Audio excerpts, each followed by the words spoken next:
नमस्कार. मी बारामती विधानसभा उमेदवार आरवाय घोटुकडे सर. आज खरंच की मला एक गोष्ट हसायला यायला लागली. हसायला का? कारण जो माणूस आमदार आहे तो शेंबड्या पोरासारखी विवंचना करायला लागला. म्हणजे की रोहित पवार बघा, रोहित पवाराचं वक्तव्य काय बघा. सर्व बारामतीतल्या आणि महाराष्ट्रातल्या ओबीसी बांधवांना मी सांगतोय, एका उमेदवाराचा अपमान हा रोहित पवार नावाचा कर्जत जामखेडमधनं 250 शेंबड्याचा पोरावानी विजय होणारा माणूस काय बोलतोय बघा.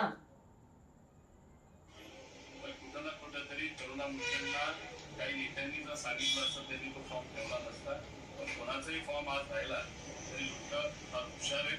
मला असं वाटतं की जे बाहेरून लोकांनी मतदान उमेदवारी इथं केलेली आहे त्यांना एक सुद्धा मतदान बारामतीतून त्या ठिकाणी मिळणार नाही. बघा, जे कोणी जी लोक बाहेरनं आलेली आहेत बारामतीत त्यांना एकही मतदान मिळणार नाही. या प्रश्नाचं उत्तर रोहित पवार मी स्वतः आरवाय घोटुकडे तुम्हाला विचारतोय.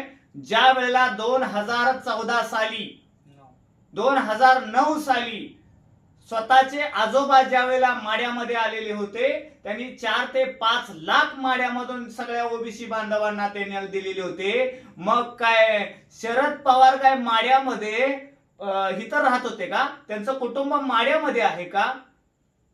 त्यांना या बांधवांनी मतं दिलेली होती, सगळ्या ओबीसी बांधवांनी, मराठा बांधवांनी. हे तुमचं वक्तव्य चुकीचं आहे.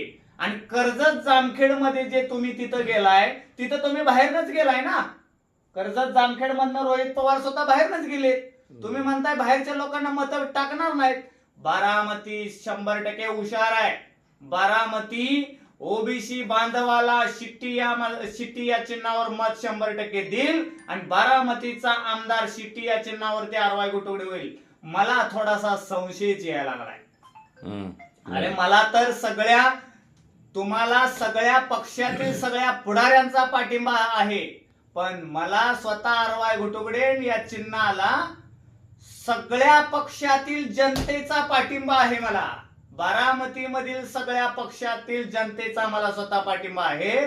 आणि अशी तुम्ही जी वक्तव्य करत आहात, मला जनतेचे फोन येत आहेत की जनतेतनं असा आवाज येत आहे की रोहित पवार यांना बारामतीचा आमदार व्हायचा आहे आणि सुनित्राताईंना काय पाडण्याची सुपारी घेतलेली आहे, असं थोडं दबक्या आवाजामध्ये जनता बोलत असलेलं आम्हाला वाटायला लागलंय. अहो रोहित पवार, तुम्ही काय बोलत आहात?